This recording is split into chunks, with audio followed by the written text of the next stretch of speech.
Ladies and gentleman, ಬಿಹಾರದ ನಂತರ ಕರ್ನಾಟಕದಲ್ಲೂ ಕೂಡ ಎಸ್ಐಆರ್ ಸದ್ದು ಮಾಡ್ತಾ ಇದೆ.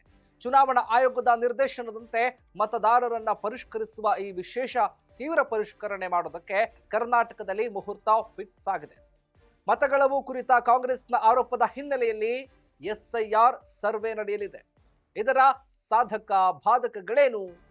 ಎಸ್ ವೀಕ್ಷಕರೇ, ನೆಲ ಜಲ ಭಾಷೆಗಾಗಿ ಪ್ರಾಮಾಣಿಕ ಪತ್ರಿಕೋದ್ಯಮ. ನೀವು ನೋಡ್ತಾ ಇದ್ದೀರಾ ಫೋಕಸ್ ಟಿವಿ. ನಾನು ಶಿವು ರಾನರಾಪುರ.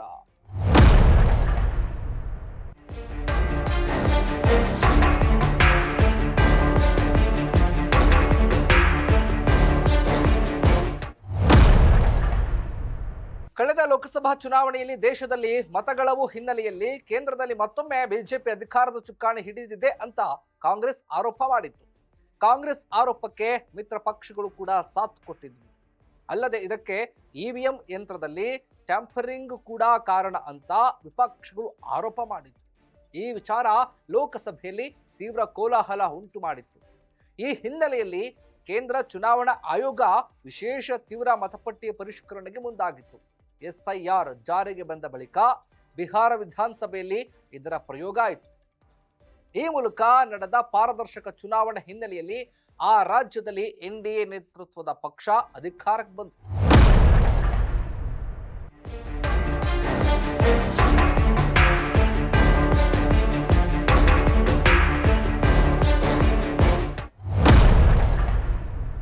ಇದೀಗ ವಿಶೇಷ ತೀವ್ರ ಪರಿಷ್ಕರಣೆಗೆ ಕರ್ನಾಟಕ ರಾಜ್ಯದಲ್ಲಿ ಚಾಲನೆ ಕೂಡ ದೊರೆಯಲಿದೆ. ಆಯೋಗದ ವಿಶೇಷ ತೀವ್ರ ಪರಿಷ್ಕರಣೆಯನ್ನ ತಾವು ರಾಜಕೀಯವಾಗಿ ನೋಡ್ತಾ ಇಲ್ಲ ಅಂತ ಸಿಎಂ ಸಿದ್ದರಾಮಯ್ಯನವರು ಸ್ಪಷ್ಟಪಡಿಸಿದ್ದಾರೆ. ಅರ್ಹ ಮತದಾರರನ್ನ ಪಟ್ಟಿಯಿಂದ ಹೊರಗುಳಿಯದಂತೆ ನೋಡ್ಕೊಳ್ಳೋದಲ್ಲದೆ ಅದೇ ಮುಖ್ಯ ಅಲ್ವಾ ಅಂತ ಸಿದ್ದರಾಮಯ್ಯ ಹೇಳಿರೋದು. ತಮಿಳುನಾಡಿನಿಂದ ಎಸ್ಐಆರ್ ಆದೇಶದ ವರದಿ ತರಿಸಿಕೊಳ್ಳಲಾಗುವುದು. ಅದರ ಆಧಾರದ ಮೇಲೆ ಕ್ರಮ ಕೈಗೊಳ್ಳೋದಾಗಿ ಸಿದ್ದರಾಮಯ್ಯ ತಿಳಿಸಿದ್ದಾರೆ.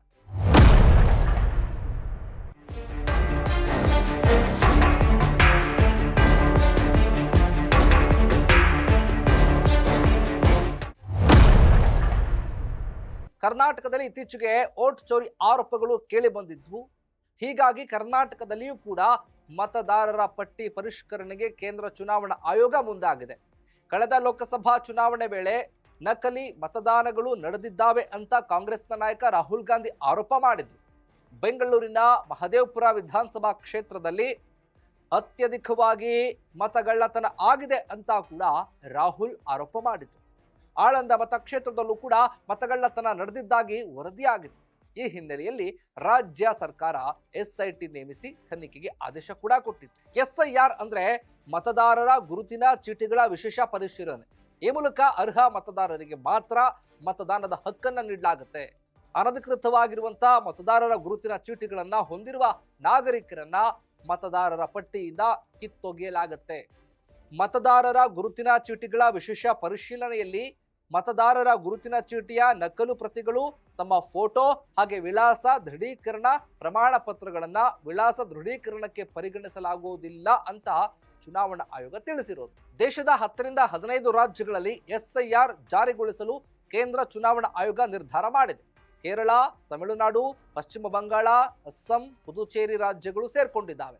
ಈ 5 ರಾಜ್ಯಗಳಲ್ಲಿ ಮುಂದಿನ ವರ್ಷ ವಿಧಾನಸಭಾ ಚುನಾವಣೆಗಳು ಕೂಡ ಬರ್ತಿದೆ.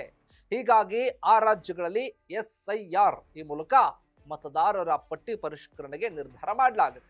ಒಟ್ಟಾರೆ ಅರ್ಹ ಮತದಾರರ ಹಕ್ಕು ಕಾಪಾಡೋದೇ ಚುನಾವಣಾ ಆಯೋಗದ ಮುಖ್ಯ ಉದ್ದೇಶ ಆಗಿರೋದು.